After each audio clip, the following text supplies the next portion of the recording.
Praise the lord. మన ప్రభును మన రక్షకుడైన యేసుక్రీస్తు వారి ఉన్నతమైన నామంలో మీ అందరికీ మా హృదయపూర్వక వందనములు. ఈ రోజు దేవుని వాక్యము, మీ శత్రువులను ప్రేమించుడి, మిమ్మును హింసించు వారి కొరకు ప్రార్థన చేయుడి. మత్తయి సువార్త 5వ అధ్యాయము 44వ వచనం.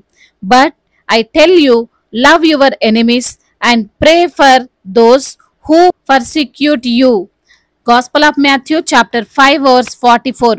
ఈ రోజుకు గాను కృపగలిగిన దేవుడు మనకు అనుగ్రహించిన వాక్య భాగమును బట్టి ధ్యానించుకుందాము. ప్రభునందు ప్రియమైన సహోదరి సహోదరులారా, ప్రభు లేఖనముల ద్వారా సెలవిస్తున్న విషయం మనకు కొంచెం కష్టంగానే అనిపించొచ్చు, కొంచెం ఇబ్బందిగానే ఉండొచ్చు. కానీ దేవుని బిడ్డలముగా ఉన్న మనం చేయాల్సింది శత్రువులను ప్రేమించడం, వారి కోసం ప్రార్థించడం. ఈ రోజున నీవు బహుశా ఎవరి ద్వారానో బాధింపబడుతున్నావేమో, అసహించుకోబడుతున్నావేమో, లేదా నిన్ను వారు బాగా హింసిస్తున్నారేమో. అది నీ కుటుంబ సభ్యులే అయి ఉండొచ్చు, నీ భార్య లేదా నీ భర్త అయి ఉండొచ్చు, నీ కడుపున పుట్టిన బిడ్డలే అయి ఉండొచ్చు, ఇంకా ఎవరైనా అయి ఉండొచ్చు. వారిని గురించి నీవు దుఃఖిస్తూ ప్రార్థిస్తున్నావు. వారు వేసే నిందలు నీవు భరించలేక, వారి సూటిపోటి మాటలను సహించలేక, వారు పెడుతున్న హింసను తట్టుకోలేక నీవు ప్రార్థిస్తున్నావు. ప్రభువా, నా సమస్యకు పరిష్కారం చూయించు, నాకున్న వేదన నుండి విడిపించు అని. దానికి ఈ రోజు నా దేవుడిస్తున్న జవాబు ఏంటో తెలుసా? నీవు వారిని ప్రేమించాలి, వారి కోసం ప్రార్థించాలి అని. ఎందుకండి దేవుడు ఇలా చెబుతున్నాడంటే, మీరు దేవుని కుమారులు కుమార్తెలుగా ఉండాలంటే ఈ విధంగానే చెయ్యాలి. మీరు విశ్వాసులు అని పిలిపించుకోవాలంటే మన మనస్సు ఇలానే ఉండాలి. మనము ఈ లోకానికి మాదిరిగా ఉన్నాము అని మర్చిపోవద్దు. వాక్య భాగంలో చెప్పబడి ఉంది, మీరు మిమ్మును ప్రేమించే వారినే ప్రేమించిన ఎడల మీకేం ఫలం కలుగును? సుంకరులు అలాగును చేయుచున్నారు కదా. మీ సహోదరులకు వందనము చేసిన ఎడల మీరు ఎక్కువ చేయుచున్నదేమి? అన్యజనులు అలాగ చేయుచున్నారు కదా అని. అంటే దేవుడు మన నుండి కోరుకునేది ఏంటి అంటే, మనము అన్యజనులు ఒకే రీతిగా ఉండకూడదు అని, మనము ఈ లోక సంబంధులైన వారు సమానంగా ఉండకూడదని, మనము బైబిల్ తెలియని వారు ఒకే విధంగా మాట్లాడొద్దు అని, మనకంటూ ఒక ప్రత్యేకతను దేవుడు నియమించాడు.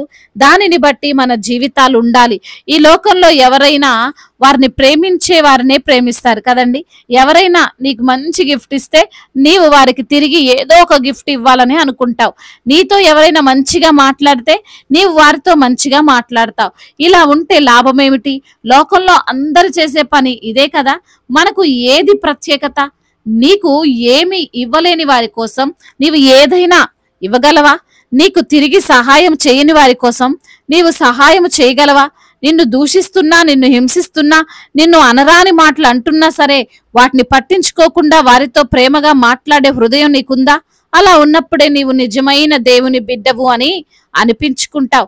దేవుడు మన శత్రువులను క్షమించమని మాత్రమే అనలేదు, వారిని ప్రేమించండి అనే మాటను ఈ వాక్య భాగంలో మనం చూస్తున్నాం. మీరు అనుకోవచ్చు, క్షమించడమే మాకు కష్టం సిస్టర్, ఇక ప్రేమను చూయించాలంటే అది ఎలా సాధ్యము అని. కానీ దేవుడు అదే పని చేస్తున్నాడు గనుక మనల్ని ఆయన చేయమంటున్నాడు. లేఖన భాగంలో చెప్పబడింది, ఆయన చెడ్డవారి మీదను మంచివారి మీదను తన సూర్యుణ్ణి ఉదయింపచేసి నీతిమంతుల మీదను అనీతిమంతుల మీదను వర్షమును కురిపించుచున్నాడు అని. దేవుడు పాపం చేస్తున్నారని వారిని శిక్షించలేదు, అది క్షమాపణ. అయితే వారు బ్రతకడం కోసం వారికి కావలసిన వాటిని అన్నిటినీ ఇస్తున్నాడు. అది ప్రేమించడం అండి. దేవుడు అనుకోలేదండి, వారు నేను చెప్పినట్లు జీవించడం లేదు, ఆయుష్ ఇవ్వడమే ఎక్కువ అని ఆయన ఆలోచించలేదు. వారిని దేవుడు ప్రేమిస్తున్నాడు కూడా. వారు మారు మనస్సు పొందుకునే వరకు దేవుడు వేచి చూస్తున్నాడు కూడా. కాబట్టి ఈ రోజున దేవుణ్ణి తెలుసుకున్న నీవు గ్రహించాల్సింది, జ్ఞాపకం చేసుకోవాల్సింది ఏంటి అంటే, మనము అందరిలా ఉండకూడదు, మనము అందరిలా ప్రవర్తించకూడదు.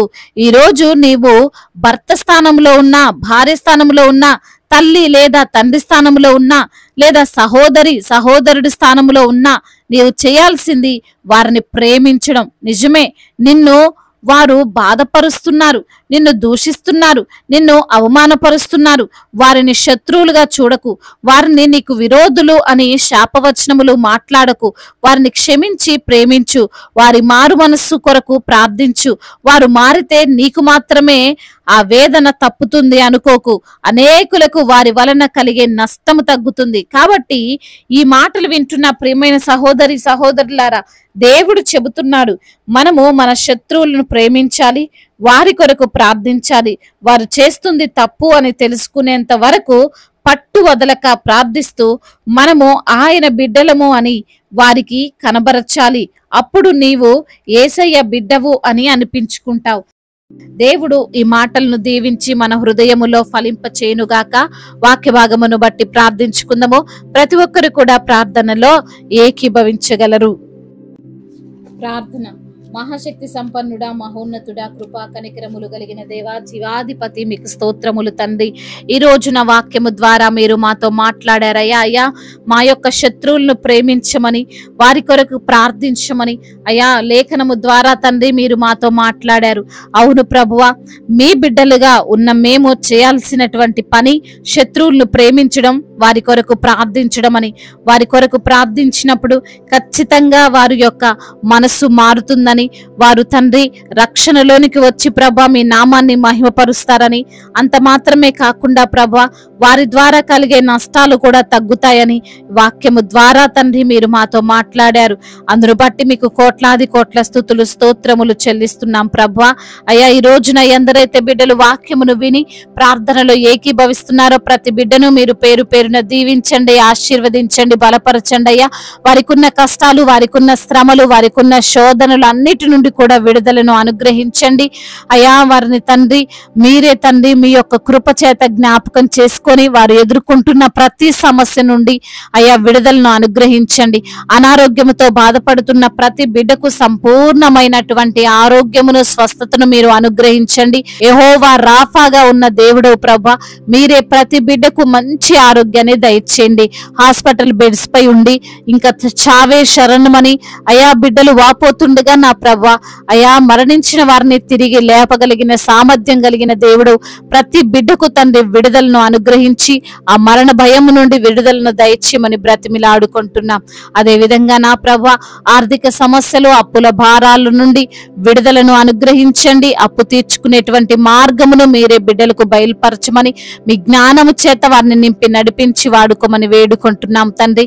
అదే విధంగా నా ప్రభువా కుటుంబ సమస్యలయ్యా, కుటుంబంలో విభేదాలు, అత్త కోడల మధ్య విభేదాలు, అన్నదమ్ముల మధ్య ఆస్తి తగాదాలు, ఇరుగు పొరుగు వారి మధ్య తగాదాలు అయ్యా వీటన్నిటి నుంచి కూడా విడుదలను అనుగ్రహించండి. అయ్యా మీరే తండ్రి బిడ్డలను శాంతి, సమాధానము, నెమ్మది కలిగినటువంటి బిడ్డలుగా నిలవబెట్టుకోండి ప్రభా. అదే విధంగా ఉద్యోగము లేని బిడ్డల నిమిత్తం ప్రార్థిస్తుండగా మంచి ఉద్యోగం బిడ్డలకు మీరు అనుగ్రహించమని వేడుకుంటున్నాము తండ్రి.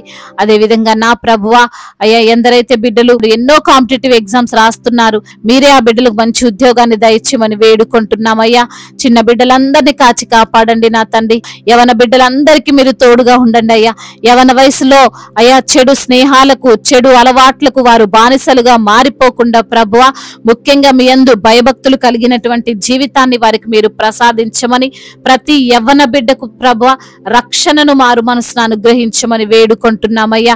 అయ్యా ఇంకా ప్రభువా ఎందరైతే బిడ్డలు ప్రయాణాల్లో ఉన్నారో వారి ప్రయాణం అంతటిని సుఖముగా సౌఖ్యముగా జరుగునట్లుగా కృప చూపించమని బ్రతిమిలాడుకుంటున్నాం తండ్రి.